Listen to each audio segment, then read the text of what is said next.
Unahin po natin, natawagin po natin si kapatid na Gerald. Kapatid na Gerald, mute po kapatid.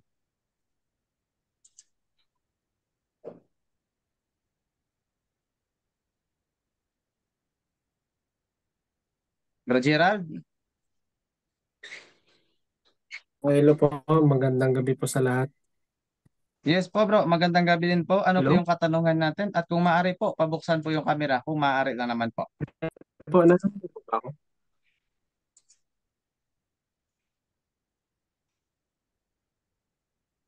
Yari.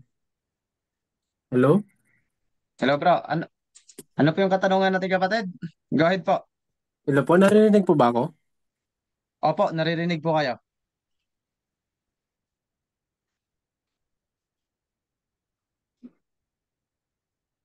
Go ahead po kapatid na Gerald.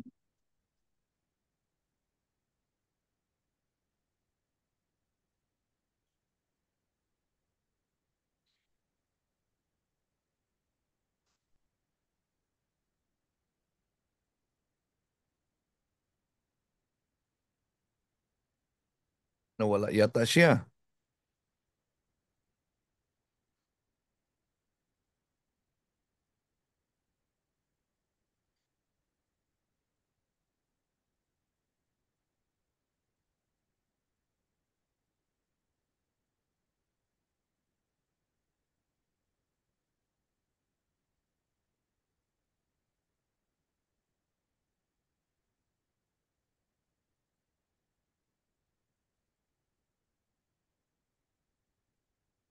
Hello, Gerald. Nawala, Hello nawala. dyan bro. Gerald? There's something wrong kay Gerald. Putol-putol po kayo bro. Gerald! Hello, Gerald. Bro GD, naririnig si Bro Gerald, Bro GD. Narinig pala. Narinig. Sige, sige, go ahead, go ahead, go ahead. Hindi narinig sa akin. Sa akin, hindi ko naririnig. Oh. Sa akin din. Ala, sabat sa akin lang. Ako, naririnig ko siya bro. Naririnig ko po.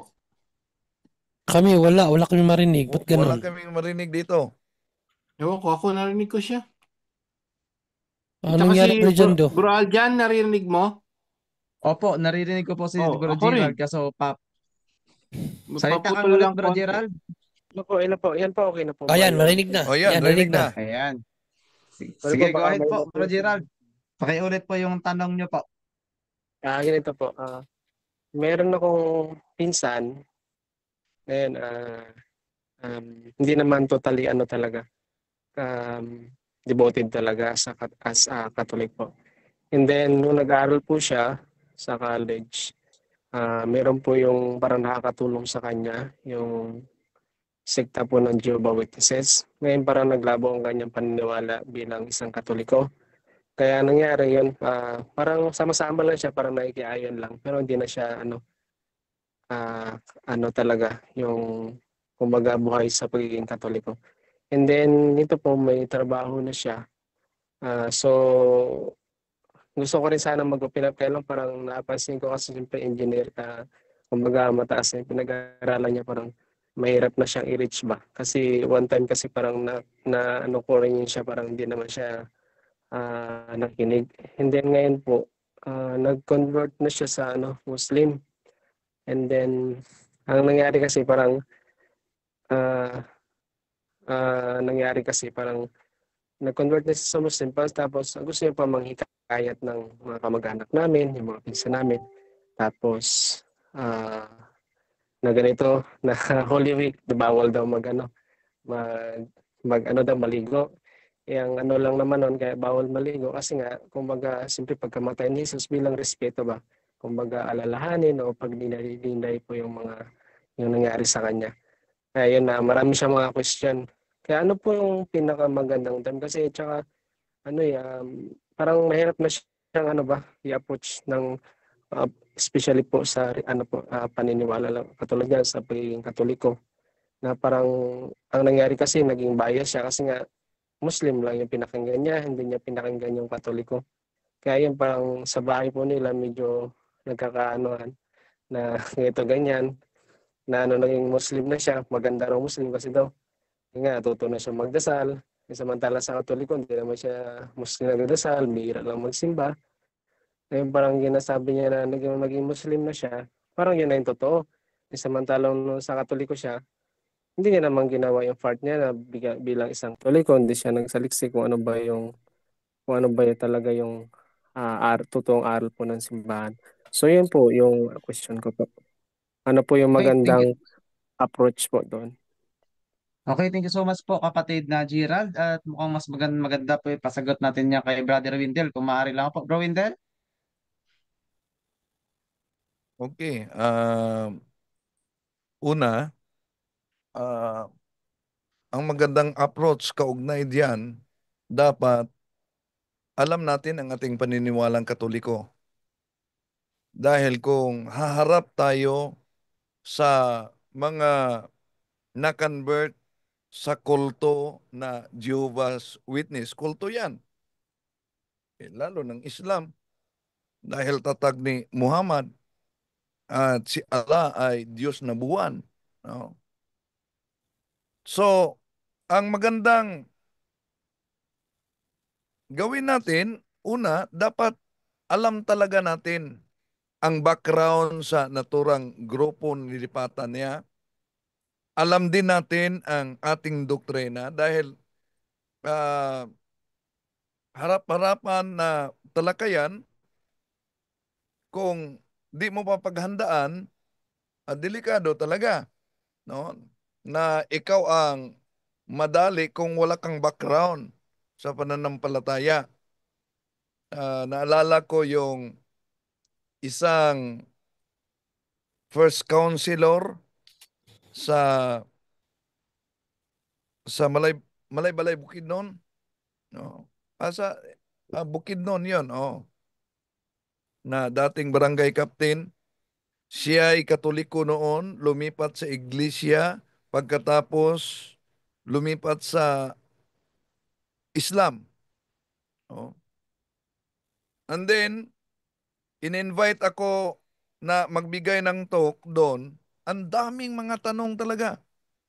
Mula sa Iglesia ni Cristo na kaugnay sa pagka-Diyos ng ating Panginoon Jesucristo, dahil ang Iglesia ni Cristo at ang Islam, di nila tinatanggap na Diyos ang ating Panginoon Jesucristo. Sinagot ko yung lahat ng mga katanungan niya. Pagkatapos, sinabi niya, okay, nasagot na lahat ng mga tanong. At okay na umano siya. At sabi niya, babalik na ako sa Katoliko. So, nag-antanda siya ng cross. Pagkatapos, bago kami kumain, siya mismo ang nanguna nag-antanda ng cross. Kaya nakiusap ako sa kanya na magkumpisal ka. So, ibig sabihin, kapatid, sa paghandle sa mga ganyan, no, dapat din na mag-aral tayo sa paniniwalang Katoliko, sa aral Katoliko, para maibigay natin, lalo na sa mga kapatid natin na kulang ang kaalaman. Nemo that could non habit. Hindi tayo makapagbigay sa mga bagay na wala sa atin. Yun po.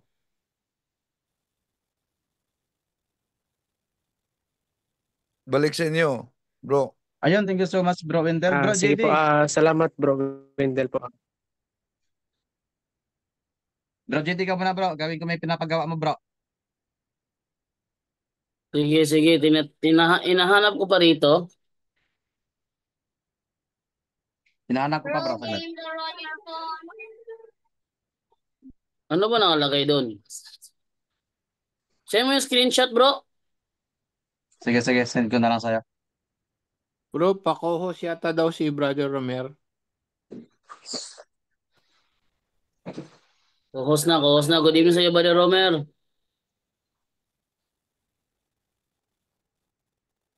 Good evening, Brother Jando. Naririnig ako, bro?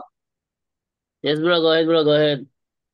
Okay, isang pinagpalang umaga, tanghali, gabi sa inyong lahat. Welcome po ulit sa programa natin sa Punto por Punto. Back to you, bro.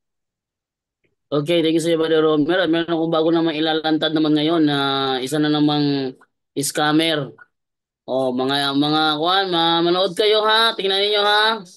Kung anong uli pag-i-scam ang ginawa nitong taong ito. Oh? Tingnan niyo ha. Eto, tingnan niyo. May panibago na namang scammer na kumakalat ngayon. Yan o. Rev Father Darwin Anoberget Gano. Yung kanyang likes 1.6K, followers niya 5.4K followers. Ang ginawa niya, gumawa siya sa kanyang bio, yung kanyang bio ilagyan niya ng 536K followers yung kanyang bio at 0 following. Para linlangin yung mga nanonood, ang mga kanyang dedenggoyin na mapagkamal, ay Brother Darwin to, 536K followers Oh. Pero totoo, hindi yan kay Brother Darwin. Alam niyo kung bakit? Hindi yan verified ni Meta. At tingnan niyo ang real na followers niya. 5.4K lang. Hindi yan kay Brother Darwin ha. Ang ginawa niya rito, yung kanyang bio, nilagay niya ng 536K followers, 0 following para linlangin ang lahat ng mga followers ni Father Darwin Gitgano. Kaya be aware kayo. Ulitin ko hindi ito Meta verified. At hindi ko kilala ang account na ito. Hindi ito kay Father Darwin Gitgano. Pag may nag-chat sa inyo, nag-chat sa inyo, o nag-message sa inyo, nag-friend request sa inyo, itong account na ito at humihingi ng inyong donation, huwag kayong magbibigay. Uulitin ko, kapag si Father Darwin ay mag-message sa inyo o mag-friend request, hindi na yan totoo. Friend request pa lang, palpak na. Bakit? Hindi nag-friend request si Father Darwin. Pangalawa, hindi siya magme-message sa kahit sino na hindi pa niya kilala. Kahit kilala mo siya, kung hindi ka niya kilala, personal, hindi siya magme-message sa'yo. Pangatlo, hindi Meta verified ito. Ang followers niya 5.4K lang.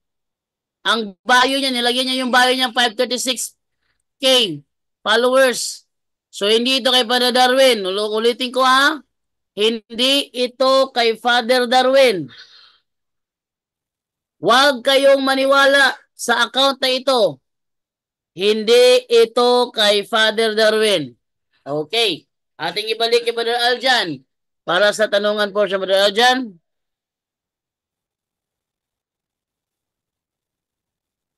Okay, thank you so much, Brother Jando Alabado. Yun, mag-ingat po talaga tayo mga kapatid At Brother Gerald, okay na po ba yan bro? Salamat po. Bali bro, pwede pa ako magtanong na isa? Go ahead po bro, hanggang 3 katanungan po. Okay. Yung pangalawa po, paano po yun? Kasi ano na po siya, pamaniga na po siya doon sa ano niya. Sa magiging pakakasalan niya.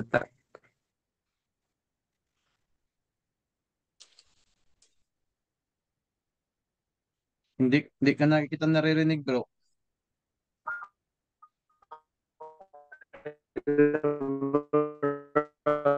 Gerald? Paano kasi po yun? Hindi ko lang sure kung bukas ba or ngayong week po. Hello po. Narinig po ako. Mahina ang signal niya. Bro Gerard, meron ka bang Facebook, bro? Hello po. Bro Gerard, meron ka bang Hello? Facebook? Opo, meron po. Anong Facebook? Opo, meron. Anong account mo sa Facebook? Ano po? Wait lang. December ba na pangalan mo sa Zoom? Ano po? Hindi po ito eh. Ito kasi yung full name ko talaga. Ano pangalan mo Ano sa po? Facebook? Sa Facebook po po sara ay bro. Sabihin mo lang, mag-message Ano ako po? sa'yo tapos J. Radcliffe. J. Ano po bro? J. Radcliffe and Dini po. Okay, J. Radcliffe. Cliff? Hello bro? Cliff? Hello bro, Cliff? Gerard Cliff? Opo, friend po kami ni Sister Carol. Gerard Cliff, ano yung ano mo bro? Yung pagkatapos Gerard Cliff, ano pa nakalagay? May N po, N tapos Dini. N. Dini. N. Demi. Dini. Opo, Dini. Yan po, dalawa po kami ng asawa ko. Uy, wala man. Wala po. Wala bro. Yung Wala. yung N bro, Ano ba may dot yung N, wala. Ano po, capital letter po yung J, tapos space, Radcliffe naman po magkarugtong. Tapos space naman, N, space, Dini. Yung Radcliffe ang magkarugtong. Okay. Ayan. Wait lang ha. Demi and J. Radcliffe. Ito. Ito bro. Bro Gerard, ito ba? Mag-message ako sa iyo. Mag-reply ka ha? Mag-reply ka. Message ako sa iyo. Wait lang. Sige, nag-message ako. Mag-reply ka lang. Mag-reply ka lang bro.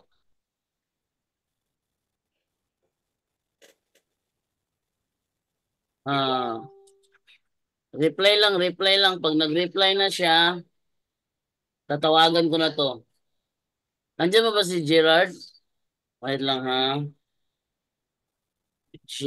Ayan. So, Wala na siya, bro. okay, tawagan ko. Wait lang. But there's something wrong. Wait lang ha. Sa ano to eh? Yay ka sa camera to eh. Wait lang ha.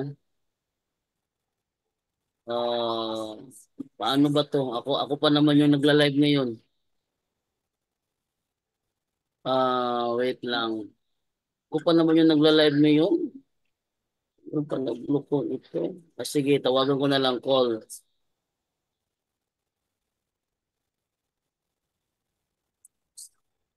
Hello bro.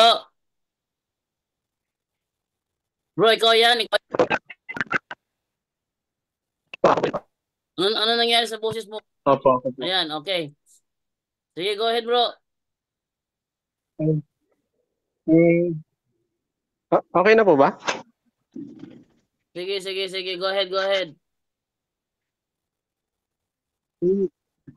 I-close ko na lang po yung yung sa Zoom. Sige. Go ahead. Naririnig ka na ngayon. Go ahead. Hello po? Go ahead bro. Naririnig ka na ngayon bro. Go ahead. Okay. Ang tanong ko po, Sige. kasi yung yung pinsan ko, ikakasal na rin po. Parang ikakasal na rin po siya kasi bukas po siya. Parang engage ba? Parang engage mamanhikan doon sa magulang ng babae. Kasi Muslim kasi yung babae. Kaya parang siyempre mahal niya. Kaya yun, parang mag-giveaway siya. Kaya po, i-adapt niya po yung Muslim.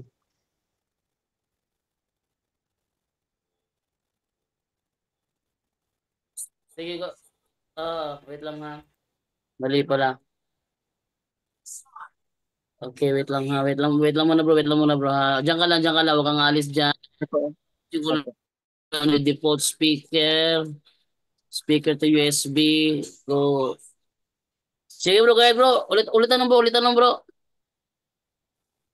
Sige, ulit po. Bali po ngayon po kasi yung pinsan ko na yun, bukas kasi parang hindi ko lang sure kung mamanika na po siya kasi yung girlfriend niya po Muslim. Yun nga, parang naawa din ako. Hindi ko ba alam kung suportahan ko ba siya doon sa niya, sa gusto niya. Kasi dati nung tinanong niya ako na kung okay lang ba, sabi ko kung mahal mo naman siya, di why not? Ang sabi ko lang naman, basta pag naging Muslim ka na, huwag mo lang kalimutan si Jesus Christ, sabi ko. Yan lang yung pinakaano ko sa'yo, Jesus Christ talaga. Yun, parang siyempre, Nung naging Muslim na siya, ay ito ngayon, nung gingrab niya yung Muslim, parang nagpabautismo na nga ata siya nun. Ayun parang in-adapt niya na ngayon, marami na siyang tulisa ngayon sa Katoliko. So, yun po, bukas po, parang sasama natin siya ng magulang niya na magpaano, manikan doon sa babae. Kasi mapon po yung Muslim babae. Okay, at ipasagot yan kay Brother Junre ng South Korea. Brother Junre? Parang wala naman akong narinig na tanong, Brother Jando. Parang nagpahayag lang siya. Ano yung tanong doon? Yung kanyang kaibigan daw, before daw nagpakasal Pinsan sa po, pinsan. pinsan, before daw nagpakasal sa Muslim, sinabihan niya na kapag magmumuslim ka, huwag mong kalimutan si Jesus Christ. Ngayon na Muslim na siya, mukha yata nakalimutan niya yata yung kanyang pag-usapan. Ang dami na ngayong tuligsa sa Katoliko. So ang tanong mo, bro, ano ang gagawin mo? Ganoon ba? Yun po. Ano po yung magandang way na gawin? Yun po. Brother Junre? Okay. Well, kapatid, aralin mo rin yung yung mga tutulig sa inya para ikaw din mismo ikaw man ang may access sa kanya. Sabi nga ni Brother Wendell, nimo that could nun habit. You cannot give what you don't have. So, ang magagawa mo lang talaga dyan, kapatid, no, kung gusto mo siyang matulungan, paunawain mo siya, pero paano mo siya mapapaunawaan kung wala ka ring alam? So, aralin mo yung turo ng simbahan, kahit yung yung mga bagay lang na inatake niya. Then mag-usap kayo ng nice way, no? Mag-usap kayo ng nice way. Actually, mahirap na po 'yan. Mag-usap kayo ng nice way. Ipaalam mo lang sa kanya yung natutunan mo, no? At wag mo talaga siyang kalimutan isali sa panalangin mo, bro. No? Kasi ang trabaho ng pagka-convert, trabaho ng banal na espiritu 'yan. No? So tayo ang para bang dumudulog sa Diyos para i-convert ang taong ito. So yan talaga bro ang magawa natin kasi lalong-lalo na Muslim na yan, no? Nagbalik Islam na, so napakahirap na niyan. Napakahirap ng tawag dito, napakahirap ng pabalikin. Basahin natin Balijando ang 4:4-6 ng Hebreo, Balijando, 4:4 hanggang 6. Hindi ako naglabas ng Bible, bro. Ako na lang, sige. Sige, ako na lang. Hebreo 4:4-6 kasi ang banal na kasulatan, hindi naman nagsisinungaling to. So talagang mahirap yan, no? Ito ang sabi kasi ni Apostol na Pablo, sapagkat sinasabi sa isang bahagi ng kasulatan ang ganito tungkol sa, ano ba to? Hebreo 6:4-6 pala, 4:4-6 noon. 6:4-6. Sapagkat paano pang panumbalikin upang magsisi ang mga tumalikod na sa kanilang pananampalataya? So mahirap talaga yan, bro. Dati naliwanagan na sila, nakalasap ng makalangit na kaloob at naging kabilang na sa mga tumanggap ng Espiritu Santo. Nakalasap na rin sila ng kabutihan ng salita ng Diyos at nakadama ng kapangyarihan ng Diyos na lubusang mahayag sa panahong darating. Kapag sila'y tumalikod pagkatapos malasap ang lahat ng ito, hindi na sila maaaring panumbalikin upang magsisi sapagkat muli nilang ipinako sa krus at inilantad sa kahihiyan ng anak ng Diyos. So napakahirap na talaga niyan pagpapasisihin based po sa banal na kasulatan.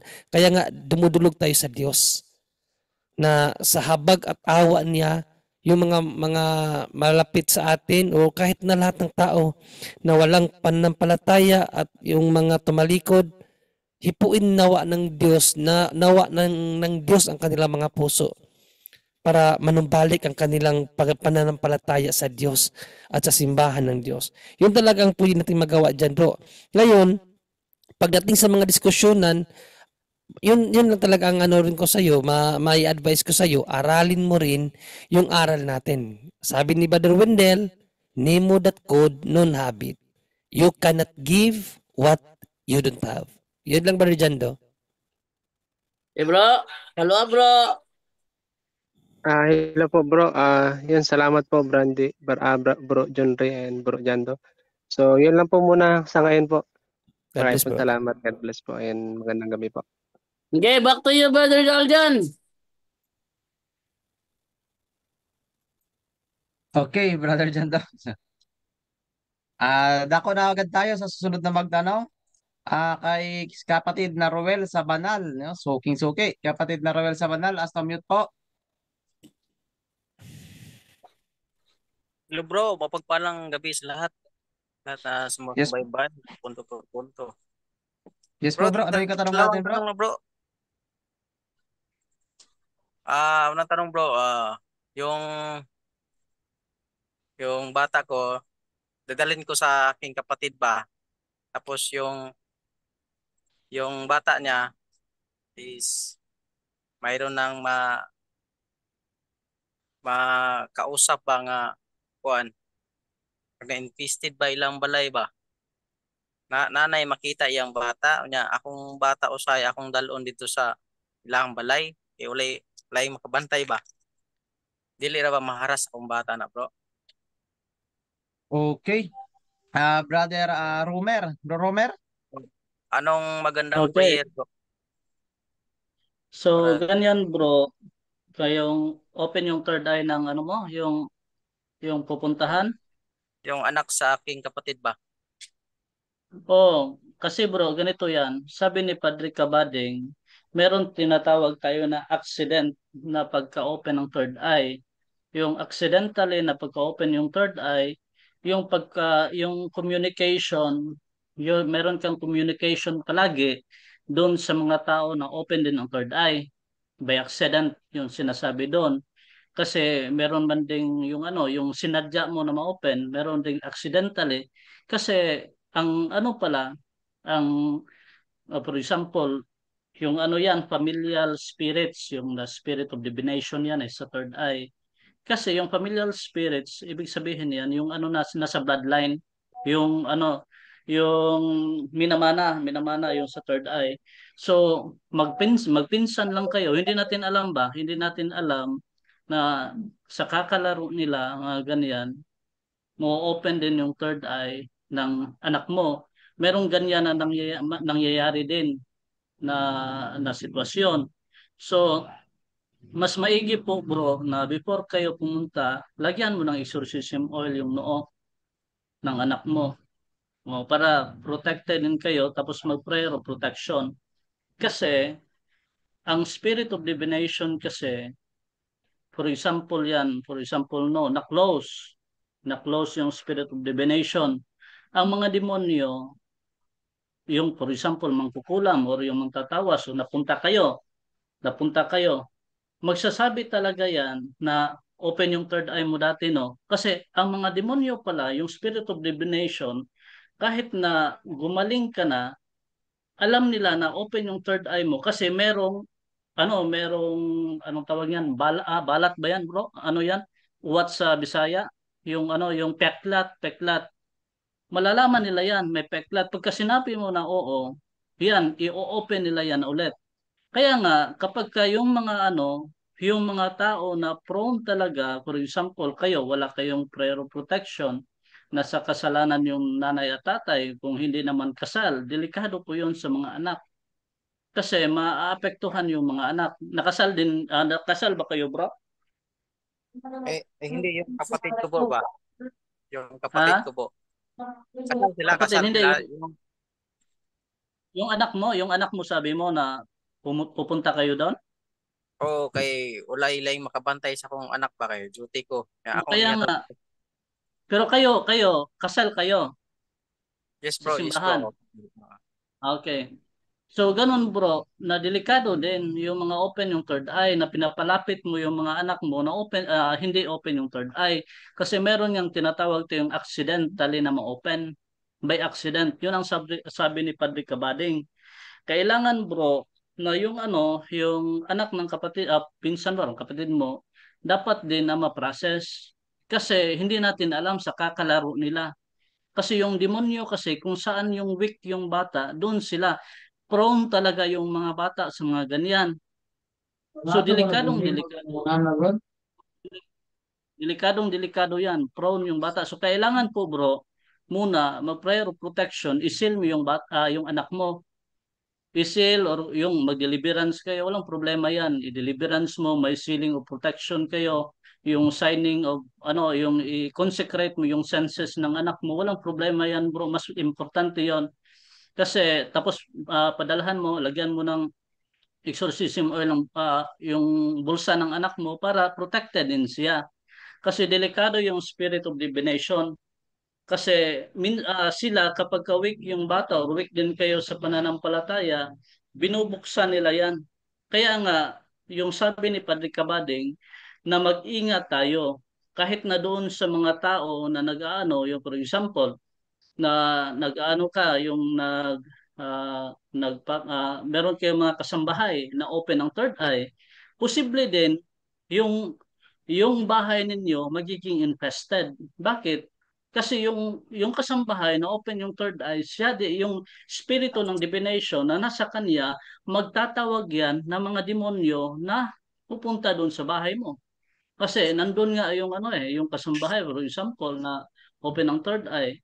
Kaya nga, sabi ni Padre Sikia, kailangan talaga na tignan natin mabuti yung mga tao na pumupunta sa bahay ninyo. Kasi delikado din sa infestation. Nagtatawag yan eh. Kaya nga, yung mga open yung third eye dati, tapos na-close na, tapos tinanong kayo ng mga albularyo na open yung third eye mo ba? Sabi ni Padre Cabading, huwag kayo magsabi na oo. Hindi kasalanan yon na nag-deny ka. Hindi yon kasalanan na nagsinungaling ka, sabi ni Padre Cabading. Kasi yung mga albularyo kasi kapag sinabi na open yung third eye mo, pagka sinabi mo na delikado yan, ma-open yan ulit. Kasi gagawa ng paraan yung mga demonyo na ma-open yung third eye mo sa pamamagitan ng albularyo. Kasi yan, yung style nila, hipuin yung bro mo, yung ulo mo. Tapos bigla ka talagang bigla kang mag-collapse, bigla kang magkakasakit, yun na, nagsisimula na yan. Kaya sa mga anak natin, na may kalaro din open ng third eye, mag-ingat-ingat po tayo. Kasi mas mabuti din na i-process din yung yung anak niya, papuntahin mo doon sa team ng deliverance or turuan mo siya paano mag-deliverance. Yun ang pinaka-importante bro. Kasi delikado din yung sitwasyon ng anak niya kasi hindi biro yung open yung third eye. Akala lang natin normal lang yan pero delikado yan. Sa exorcism, ang pinakahuli na lalayas yung spirito ng divination. Kasi yung spirit of divination pala, para yang siya Doctor Strange, alam mo kung nagwa-watch kayo ng movie yung Doctor Strange, sila yung nag-create ng portal. Sila yung pintuan. Sila yung nagtatawag ng mga demonyo para pumasok doon sa tao sa pamamaraan ng spirito ng divination. Kaya nga kailangan na papalayasin muna natin yung ibang espiritu na nasa bata na yan. Or for example, bakit nakapasok yung spirit of divination? Baka yun sa sinful lifestyle ng mga magulang. Kaya kailangan na i-process po yun bago muna isara yung spirit of divination. Kasi hindi yan aalis once hindi na-process muna yung tao. Kaya nga, sa Office of Exorcism, kay Padre Cabading, hindi talaga sila nagdi-deliverance kaagad sa mga taong hindi prepared. Ay for example, nagsabi sila na ay prepare naman ako, Padre, kasi nagdasal ako, ganito, ganyan. Hindi yun sapat. Ang dami pang gagawin natin, yung renouncement ng spirito ng divination. Kasi pagka pre-over yan or dineliverance, mangingisa yan kaagad. Magwawala yan. Kaya hindi po natin pwede na i-deliverance kaagad. Kaya nga, i-process muna natin kasi pagka after 4 nights niyan na hindi na siya magre-react, wala na talagang reaction, makakatulog na siya ng mag-igi, yan, na-heal na yan. Kaya pala yung iba, 1 month, 1 year na, 2 years na, hindi pa rin na-close yung third eye kasi palagi nilang ginagamit. Hindi nila sinirenounce, hindi nila sinurrender. meron nga ang pasyente, no, isang dentista. Kapag ka may pupunta doon na ng mga pasyente, sasabihan niya talaga, ay may sakit ka sa puso, mag-ano ka muna, magpa-laboratory ka muna. Pag laboratory niya, nakita talaga may sakit sa puso. Bakit? Yung doktora na yon, meron siyang spirit of divination. Alam niya kung ano ang sakit ng mga pasyente niya. Sabi niya, ginagamit ko yung third eye ko, bro, sa kabutihan, padre. Sabi niya, ginamit ko sa kabutihan, pero ayaw ko ng demonyo. Hindi din yon, delikado din yon. Bakit? Kasi yung power ng demonyo gusto mo, pero yung mga demonyo ayaw mo, meron ka pa rin nagagamit mo pa rin yung kapangyarihan nila. Kaya nga, the more na mag-renounce ka sa sarili mo na ayaw mo nang gamitin yun, mawawala yan. Kaya nga, yung sa tanong mo kanina na pwede ba, pwede naman, pero may pero. Kailangan mo talaga i-consecrate yung senses muna ng bata before mo ipadala doon. I-deliverance mo muna kasi delikado din yan. Kung ayaw mo talaga na mapunta doon, kasi baka wala sa disposition din kayo, delikado din yun, bro. Kasi ang demonyo pa naman, yung spirit ay yung familial spirit, nasa dugo yan eh. Kamag-anak lang kayo, baka iisa din yon, iisa lang ang yung sa bloodline yan, doon sa lola at lolo, yung mga ancestors ninyo. Yan nga ang sabi ni Padre Cabading, yung sa niya, yung sa seminar niya about sa spirit of divination. So delikadong-delikado pala na tayo na mga weak sa pananampalataya, tayo na wala sa pagdarasal, tapos nakikipaghalubilo tayo doon sa mga tao na open ang third eye, accidentally mo-open yan. So, ang po, mo yung faith mo, i-activate yung faith mo, tapos i-process ninyo din yung sarili ninyo para hindi kayo apektuhan ng spirito ng divination, yung spirit of occult third eye. Kaya nga sila, yung mga pasyente na yan na open ang third eye, bakit pala matagal sila gumaling? Dahil nakikihalubilo din sila sa mga tao na open ang third eye. Nagcha-charge din sila palagi. So yun, bro, kung gusto mo na maingatan yung anak mo, i-consecrate mo yung senses nila. Tapos padalhan mo sila ng exorcism oil, ilagay mo sa bulsa, wag mong ilagay talian parang habak, hindi yan. Kasi bakit tinawag na habak? Sa hawak, ibakos. Kaya nga habak. Kaya tinatali doon sa bewang kasi habak. Sa hawak, ibakos. So wag mong ilagay doon. Ilagay mo lang doon sa mga bulsa nila. O kahit na konti lang na vial, maliit na vial, ilagay mo na lang doon para protected yung mga anak ninyo doon sa mga unclean spirit. So yun lang po, bro. Okay, kapatid na Roel Sabanal, bro. May follow-up question ka, bro? Kalawang tanong, bro. Bro, ning nag-assist mo mi sa kanang pangalawat ba? Kay Knights of Columbus mako na may honor guard nga mo assist sa kanang pangalawat gani. So kami may mo silbi bantay ba? Nanay one time nangalawat, wala niya gidiktag kaon, yung iyang gibutang sa kamot niya, wala na ko na nabuyag kay tungod sa kadagan nga tao bang nangalawat. Say sala na ko ato, bro. Okay, thank you so much sa tanong, bro. At balik natin yan kay Brother Angel Santos. Bro Angel? Bisaya Angel? yata. Ayan. Bisaya mali, yata. bro? Brother Angel. Ang sabi po niya, nagbabantay daw po siya nag-assist po siya ng communion kasi Knight of Columbus siya. Ngayon, meron daw pong hindi niya kinain directly yung host. At hindi daw po niya na may kasalanan daw po siya kung meron daw po. Hindi ko mag-gets. Ano yung nag-assist na sinabi niya, sis? Yan po yung Paano nagbabantay nag-assist? pag may nagpa-communion na lay minister, sila po yung nagbabantay. But the thing is, hindi po niya na po na kahit di daw po niya na po na kasi marami daw pong siyang binantayan. Yun ba yun, brother? Well, Maraming may tao ba? kasalanan daw po ba daw siya kasi yung nakita niya is hindi daw po kinain directly yung host ba. Pagtanggap niya, nilagay lang sa kamay. Hindi po niya napuna. Ano daw po ang kasalanan niya kung meron? Naku, baka negligence na yan. Patay tayo dyan.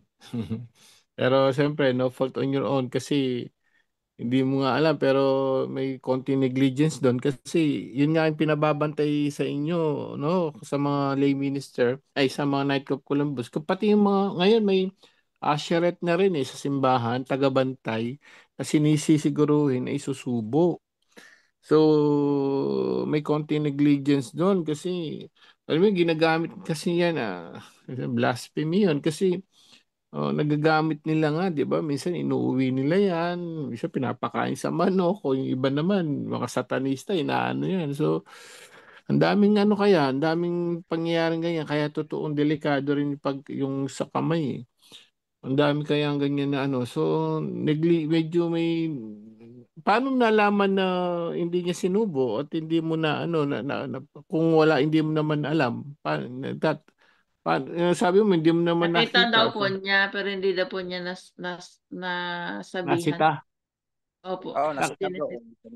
nakita mo pero hindi mo nasita ayun yung sabi mo Oo. Nakita ko ba na nakakita ko ba sa akong kagulingon. Wala na ako nabuyag niya na ako sa kuan gani. Tagalogin mo bro. Ako yung nag-guard sa kuan ba? Nakita mo pero hindi mo na kinontrol. Parang in-shirt po, Brother Wendell not performing on his duties. Ganun po. Oo, ganyan. Brother Angel, hindi Brother Wendell.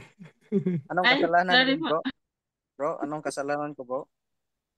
Negligence na rin yun kasi nga pinababantay sa inyo. Negligence, delikado yun kasi alam nyo, napaka-pansinin nyo po sa mga nakikinig ngayon. Gaano kahalaga yung kasimbahan ng Laos kaya binababantay. Yun nga, yung mga Knight of Columbus, ganun ang ano yan yun ang isa sa mga duty natin dyan, Knight of Columbus. Talagang lalo na yung pagka, di ba, yung Holy Thursday, di ba, pag-expose ng Blessed Sacrament, ano nila, tapos babantay yung mga lay minister, mga Knight of Columbus. Kasi that's Jesus. At mapapansin natin sa misa, pagkatapos na nag-distribute ng mga Holy Eucharist ng pare, pansin niyo talagang pinupunasan yung nilalagyan niya, no? So, yung pinaglagyan niya ng banal na osyo, talagang iaano niya kahit yung very tiny particles yun, ni Jesus yun Kaya makita niyo talagang pinupunasan yung pinaglagyan niya ng banal na osya, no? Lalagay niya dun sa chalice niya, tapos iinumin pa niya yun, kakainin niya, i-consume niya yun. Kasi ganun ka ano yun, kahit tiny particles lang. Nangyari yung buong yun. Kaya pinabantay sa'yo, tapos yun, nasa lahula siguro yun, dahil bakit hindi nila, may purpose yun. Oo, may konting, may negligence yun. Kung ano, i-confess mo na lang kapatid para masigurado tayo. Kasi nakita mo, hindi mo inano dapat yun, kapatid. Kaya yun ang obligasyon natin nga, bantayan na hindi nila dalhin doon. Make sure na i-consume nila agad-agad, isubo nila bago sila umalis sa posisyon nila. So medyo may negligence doon. So sana ma-confess mo yon dahil that's Jesus. Pwedeng na ano yun. No? Nasa laula sa kung saan-saan nilagay lang yun. Delikado yun. Negligence bro, i-con sa pare bro, negligence. Oh, on your side. Oo, na-neglect mo yung yung pangyayari na supposed to be. That's your responsibility. Mahirap kaya yun.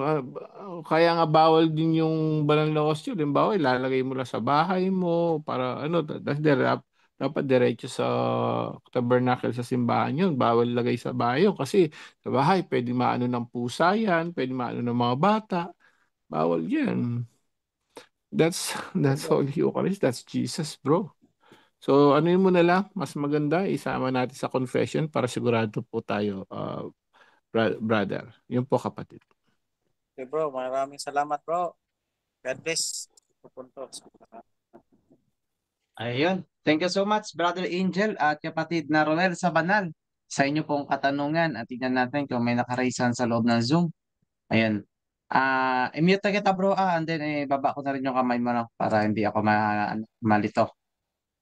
Ayan. At dako na agad tayo kay kapatid na Man Nancy Gente, kapatid na Maria Nancy Gente. As to mute po kapatid. Hello, hello Hello po. sis. Ayan. Hello sis. Hello. Ano po yung katanungan natin sis? Narinig po ba ako? Opo, naririnig, Okay, sige dinig po. po. Magandang gabi po sa lahat, mga kapatid. Ang tanong ko po tungkol po doon sa Vatican of Rome. Paano po ba mag-elect ang mga doon, mga cardinals? Mga cardinals po ba or mga ano? Okay, napagandang tanong yan kapatid. Ipasagot natin yan kay Brother Windel Talibong. Bro Windel? Paano po ba mananalo yung yung mga magiging pope? Paano po malalaman yun? Makapili. Opo. Bro Windel?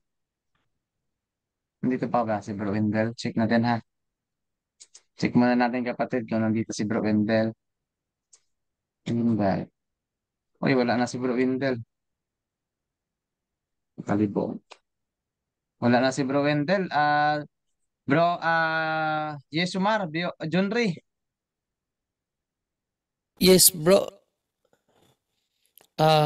Well, paano sila makakapili? Yun ba, Sister Mariana Isidente? Yes po, Bro John Ray. Yes, usually, ano yan, parang mayroon din silang parang secret ballot, no? At ilista doon sino yung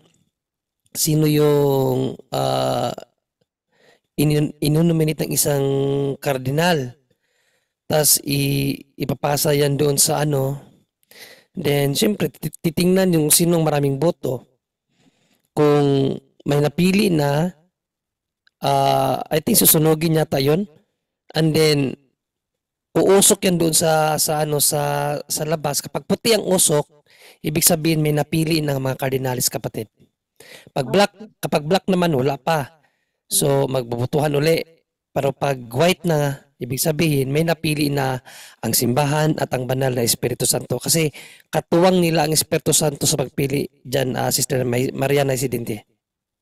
Okay po. Yes, Bro John Ray. idagdag din natin, right now there are like 135 cardinals. Actually yan, nakaano na yan ngayon. Nakatago na sila, hindi na sila pwedeng no Namimili na yan cellphone. sila. No cellphone, no connections outside. Bakit? Para hindi sila ma-impluwensyan ng mga tao. Kinukulong na yung mga yan, 135 yun. Tapos boboto sila 2/3 Ilang of the araw nga vote. ba yung tagal, Brother Angel, para magbutuhan? 30 days? 2 weeks at least lang. 2 2 weeks weeks at least, no? Oo, at 2 least weeks at 15 least. days. So, tapos nagmamash yan bago yung butuhan. Mag-aano muna yan, mag-stay muna sila doon, no phone talaga, Mananalangin. no cut off. Nanalangin sila. And then later on, yun nga, magmimisa bago magbutuhan. And then yung butuhan na yun, titingnan nila yun kung mayroon ng exact na mas marami. 2/3 of the votes dapat. Yung mas yung sino yung mas lamang. So, yun po yung pangyayari, no. Sila rin po. Basta lalo na yung 80 years old below na mga cardinal din, ganun din. So, they're allowed. Lahat ng cardinals na yun, so far, right, ngayon po is 135 cardinals ang magbo-vote doon.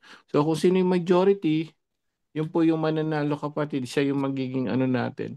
Siya yung magiging Santo Papa natin kapatid. Tama si Bro Junry, susunugin yan para lumabas dun sa may tinatawag na sa hall yun no? Dun sa Vatican.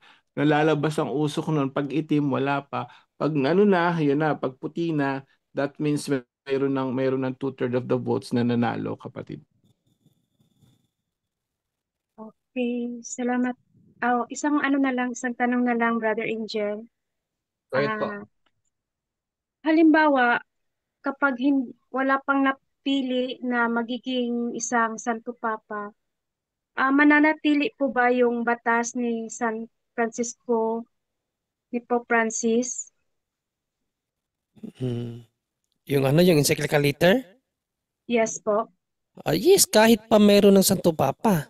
Basta hindi papalitan yung batas niya, mananatili yun. Okay, yan lang po, Bro John Ray. Salamat po sa mga sagot po. At Happy Easter po sa ating lahat. Yan lamang po. Salamat. And God bless po. Okay, thank you so much. Thank you so much po kapatid na Nancy Diente at Happy Easter din po kapatid. At ibaba ko yung kamay mo sis at ano kita ha. Mute. Ayan. Dako na agad tayo kay kapatid na Xiaomi. Kapatid na Xiaomi, to mute po at ano po ang inyong tunay na pangalan?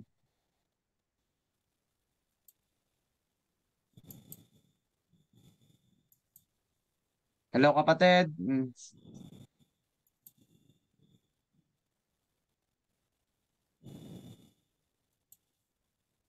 Hello po kapatid na Xiaomi. Xiaomi ba pag-pronounce ito, Brother Junri? Xiaomi. Xiaomi. Ayan. Xiaomi 23129. 129 RAA4G. Hello po. Ayan. Ano po yung tunay nating pangalan, sis? Naririnig po. Pa? Sa Recoletados po. Hello Ano po. daw? Naririnig po ba? Opo, ano po yung pangalan para nating kapatid? Recoletados po. Si Recoletados pala. Sige po, ano yung Para po kay ano? tatanungan natin? Para po kay Bro Romer. Go ahead po. Sige po. Tanong ko lang po kung ano po ba dapat ang gawin sa ganitong sitwasyon. Yung kaibigan ko po kasing estudyante na nakatira sa apartment, unang araw pa lang po niya doon, parang negative na yung vibes. Hirap daw po siya makatulog at parang may nakatitig po sa kanya. One time, habang nag-video call sila ng mga kaklase niya, may nakita po yung mga kaklase niya sa likuran niya na may dumaang maitim na nilalang or entity na parang anino po, samantalang solidong pader po yung nasa likuran niya. Paano po ba ang gagawin dito? Kailangan po ba na self-deliverance? Yun lang po. So, Okay, Brother ganito po. Romer? Ay, bro. So, ganito po Okay, yan. Yung sitwasyon niya, yung sabi ko kanina na once na yung mga open ng third eye or spirit of divination, once na nakapunta ka doon sa mga lugar na infested, mafe-feel mo talaga ang presence nila. Bakit? Kasi open yung portal sa mga demonyo na maglabas-pasok lang sa sarili mo. Yun ang filial spirit. Yung filial spirit, sila yung merong familial spirit. Yung familial, yun yung mga espiritu ng divination na nakaano na talaga sa dugo mo. Yung kaya nga yung namamana kasi baka doon sa lola, lolo, sa mga grandparents, sa fourth generation hanggang sa 10th generation, nandun kasi yan. So depende yan sa mga familial spirit kung sino ang i-open nila. Kasi meron yung doorway eh. It's either yung trauma, yung emotional yung tao, yung uncontrollable negative emotion, or meron siyang yung na-trauma siya dahil muntik na siyang ma-rape, or yung yung sinful lifestyle. Doon yun na-open yung mga yung spirit of divination, doon sila nakakapasok. Kaya nga ang gagawin po natin yan is more on renouncement. Paano po mag-renounce? So ganito po yan. Dapat po yung na yan, yung estudyante na yan, dapat na po na magkumpisal siya wholeheartedly, yung nasa puso talaga yung pagkumpisal niya. Tapos pagkatapos niya na magkumpisal, iwasan na niya na magkasala ng mortal sin kasi yung demonyo nag-aano yan doon sa mortal sin. Grabe ang kapit nila diyan. Pagkatapos na pagkatapos na makumpisal, i-process niya yung sarili niya kung may trauma man siya or sinful lifestyle, dapat niya baguhin yung conversion talaga. Tapos yung willing siya na mag-renounce. Meron tayong renouncement dito. Kailangan po, ipopost ko ito kapag na-explain ko, magawa ako ng video, paano gawin yung renouncement, ano ang dapat iwasan, ano ang dapat gawin, kasi hindi naman tayo pwede mag-renounce na hindi natin anong tawag niya, maintindihan. Yung basa ka lang ng basa, parang nagbabasa ng comics. Hindi po yan. Kailangan po talaga na i-renounce talaga na dapat muna na yung naiintindihan. Kasi kalimitan po kasi yung sa spirit of divination, yun nga sabi ko kanina, sila yung portal. Parang si Doctor Strange na nagagawa ng portal, nagagawa ng daanan para maka-invite ng another spirit. So ano-ano ang gagawin natin? Sino-sino yung mga espiritu na dapat palayasin natin? Yung una, yung sinabi ko, yung sinful lifestyle niya. Kung meron siyang trauma, i-process niya. Kung meron siyang yung mga doorways na iba, yung occult involvement niya doon sa pamilya, i-process niya. Kasi hindi naman tayo pwede na mag-deliverance kaagad kasi magre-react lang yan. Ang dami nga namin na pasyente na 1 year na ngayon, 2 years na ngayon, 3 years na ngayon, hindi pa rin close yung third eye. Bakit? Kasi ayaw nila na ma-resolve yung kaguluhan doon sa pamilya. Gusto niya na siya lang ang gumaling. Ayaw niya na ma-convert ang buong pamilya niya. Watak-watak yung pamilya niya. So paano yun? Paano makuklose yung third eye? Hindi yan makuklose. So merong iba, yung unholy ties nila, nandun pa rin. Hindi nila na-renounce. So hindi po tayo mag-jump doon kaagad sa spirit of divination na i-close. Kasi magre-react ka lang na magre-react, pero meron silang kinakapitan, yung stronghold. Alas nila yan eh. Kasi pinoprotektahan sila ng ibang mga espiritu para yung yung spirit of divination, hindi talaga matatabla ng kahit na magre-react lang yan. Kaya nga, ang gagawin natin, tanggalin natin yung mga ugat talaga. Tanggalin natin yung i-process natin yung sarili natin muna. Kasi ang pinakahuli na aalis talaga yung spirit of divination. Kaya nga po, mataas na process to. Hindi talaga to basta-basta. Akala lang natin na madali lang ang pagpapalayas ng third eye. Hindi. Matagal po yan. Kaya nga po doon, advice namin talaga sa mga tao na deep ang occult nila. Grabe yung ugat, nakaugat talaga yung sarili nila sa occultism. Grabe, tagal matanggal yung spirito ng divination.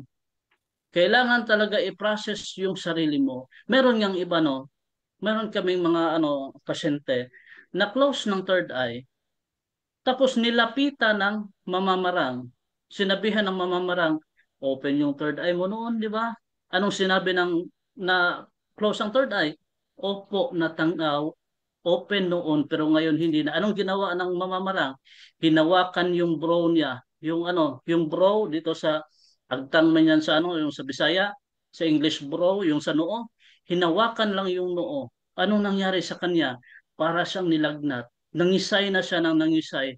Para na siya mawala ng malay pagkagabi na open ulit yung third eye. Kaya nga sabi ni Padre Cabading, kapag tinanong ka ng mga mamamarang albularyo na open ba ang third eye mo, anong gagawin mo? Sabihan mo sila, hindi open ang third eye.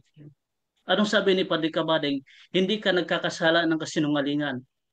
Bakit? Pinoprotektahan mo yung sarili mo. Kasi yung direct command yun ng mga demonyo na open yung third eye mo. Pagkasabi ng oo, wala na. Delikado ka na dyan. Kaya nga, i-deny ninyo na open yung third eye kasi doon nila nalalaman kaagad. Kasi ang occult third eye pala, yung mga third eye, once na na-close na yan, meron yung peklat. Kaya nga nakikita yan ng mga demonyo, ay may peklat to. So i-open ko kaagad, i-open ko na naman ito para bang parang sugat. Kapag ka may peklat yung sugat mo, anong gagawin mo? Kapag ka nangangati yan, pagka kinamot mo na yan ng kinamot, magkakasugat uli yan. Kaya nga prone ka sa infection. Kaya nga mga demonyo yan, papasok ng papasok. So yung tanong mo kanina, anong gagawin ko? So kung merong malapit na team doon sa ninyo lugar, pumunta po kayo, i-process po yan. Kasi ang daming mga deliverance minister ngayon, pero lang sa Bohol kasi na-train man talaga yon ni Padre Darwin. Meron talaga kami na yung monthly na formation, 2 beses yan. Kapag ka hindi trained yung deliverance minister, pagka dumiretso lang yan ng deliverance, hindi niya pinadaan doon sa processing hanggang 1 year yan. Magre-react pa rin yan. Anong sabi ni Padre Cabading?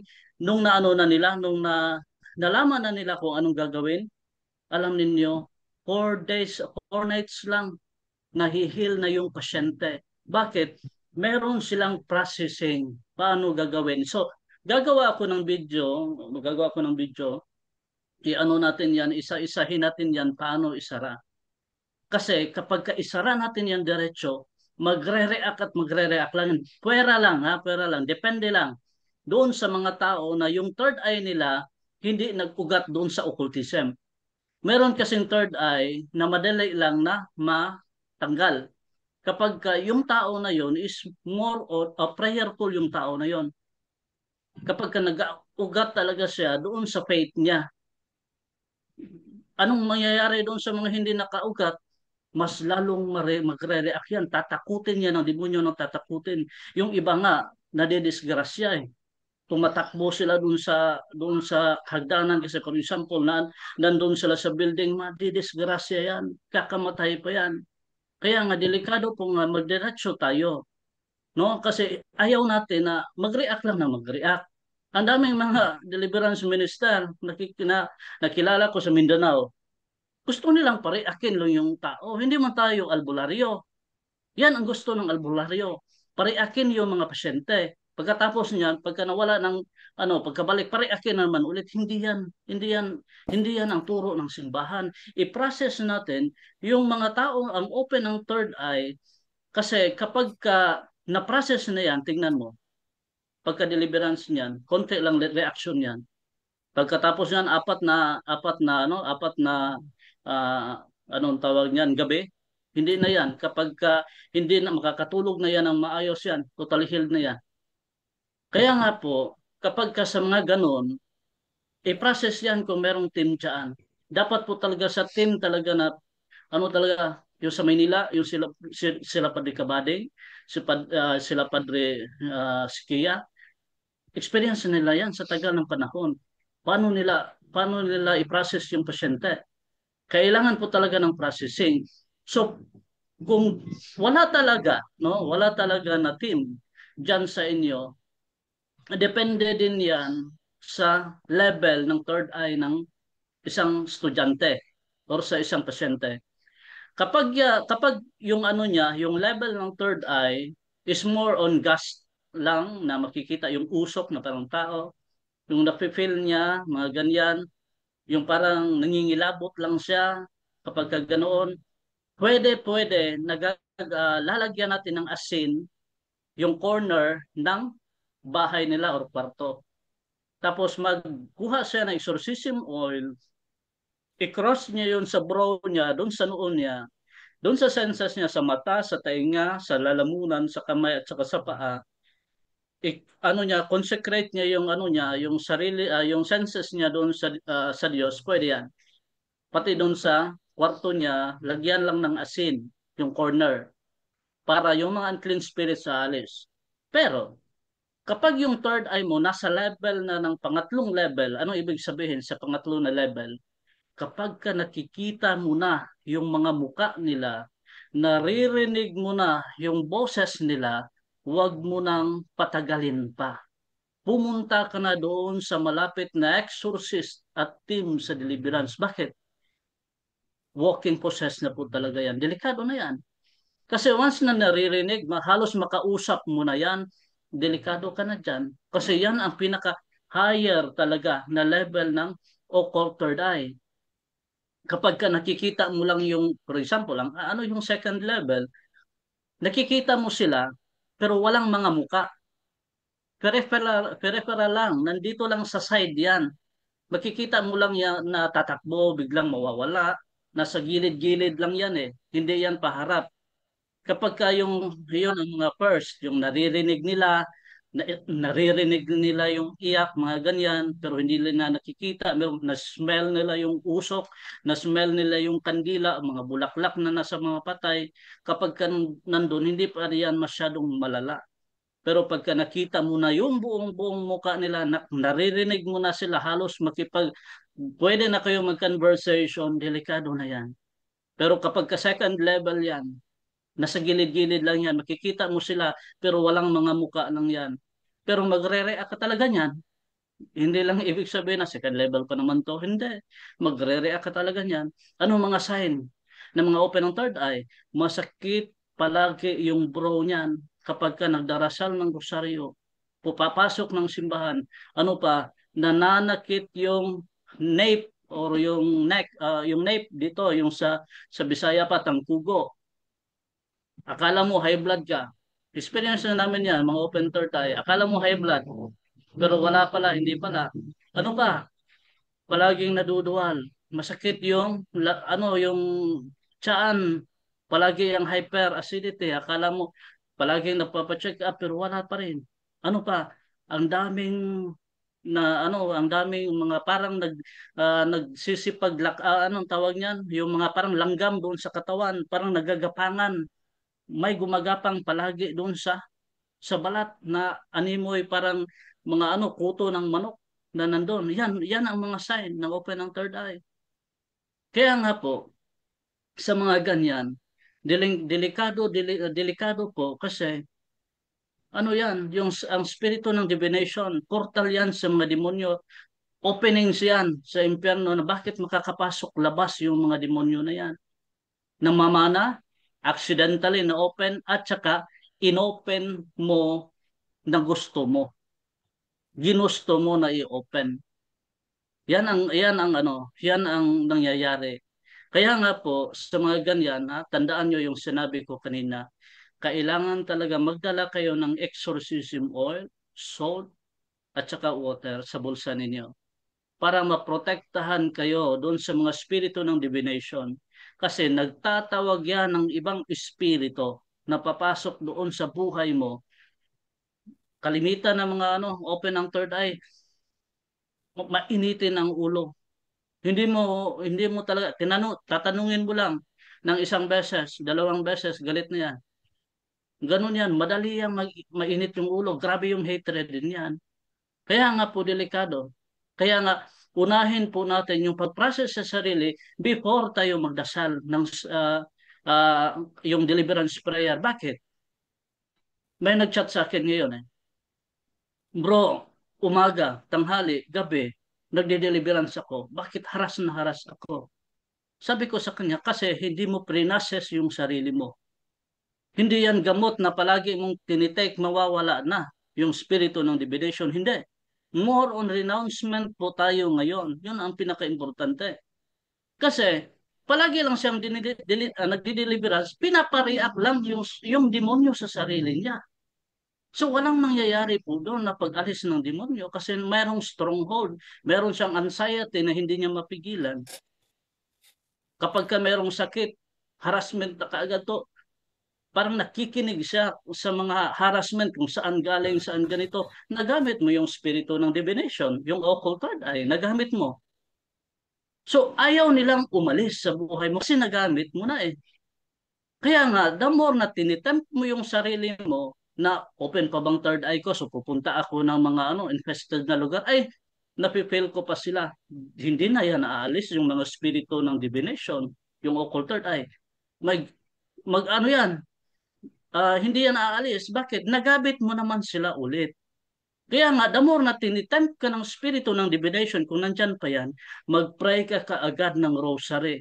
Merong iba pagka nahil na sila, nahil na yung spirit of divination, biglang may parang tatawi doon sa likod. Anong gagawin nila? Susundan pa ng tingin, lilingon pa. So nagamit na naman ulit yung spirit of divination. So kailangan po, kung may nakita ka man na parang dumadaan, wag ka nang lumingon. Wag mo nang gamitin yung spirit of divination. Wag mo nang i-feel. Kahit na na-feel mo pa, wag mo nang pansinin. I-pray mo nang i-pray. Prayer of protection, renouncement palagi. Kasi ang mga demonyo nagtetempt sa atin palagi. Kaya nga kasi alam nila na na-close ng third eye mo kasi merong peklat. Alam nila yung peklat na yan.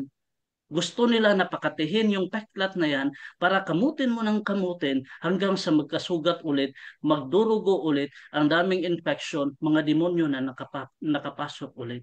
So explain ko na lang yan. Gagawa ako ng video para mag-guide yung mga tao, yung open yung third eye. Kasi kawawa naman, oh, mahirap talaga. Hindi yan aalis ng madalian, hindi magic po ito. Processing sa sarili po to. Kailangan po talaga na mag-ingat tayo sa mga okultista, mambabarang mga albularyo na alam nila na open yung third eye natin, i-deny ninyo yan na hindi, wala naman akong third eye kasi yan ang sign na kapag ka nag-oo ka, mo open ulit yung third eye mo. So yun lang po bro. Bro Aljan. Ayun. Thank you so much kapatid na Romer. Bro, kapatid na Recolectados. Okay na po ba yan, Maraming bro? salamat po. Okay, maraming salamat po, Bro Romer. At sa punto por punto po. Salamat po. Ayun, thank you so much din kapatid na Recolectados. At dahil alas 10:05 na po mga kapatid, kailangan na po nating magpahinga at wala na rin pong nakataas ng kamay para po magtanong. Ano? At dako na agad tayo mga kapatid sa pasasalamat ng ating mga kasamahan dito. Unahin na po natin si Brother Romer. Brother Romer. Okay, so unang-una bro, maraming salamat sa lahat ng mga nanonood. So magawa lang ako ng video tungkol sa spirit of divination. Paano po to isara? Ano pong gagawin natin para maprotektahan po tayo? Huwag po diretso deliverance ng deliverance, magre-react lang kayo. More on processing po to ha. Hindi po to magical. Hindi po tayo mga albularyo. Kailangan po natin i-process yung sarili natin buong puso ko. Yan po ang pinaka-importante para mag-guide po natin yung yung mga tao na nahaharas ng demonyo. So sa lahat ng mga nunood, patuloy lang po kayo sa pagsuporta sa punto por punto at unang-una sa Diyos ang lahat ng kapurihan sa mahal na ina. God bless us all. Good night and Ave Maria at ipagdasal po natin palagi yung ating Santo Papa, kaluluwa ng Santo Papa po natin, na mahal po natin. So God bless us all. Back to you, bro, Aljan. Ayun, thank you so much kapatid na Romer. At dako naman agad tayo sa mga kapatid sa pasalamat ni Kaabag sa Simbahan o Brother Junri. Brother Junri.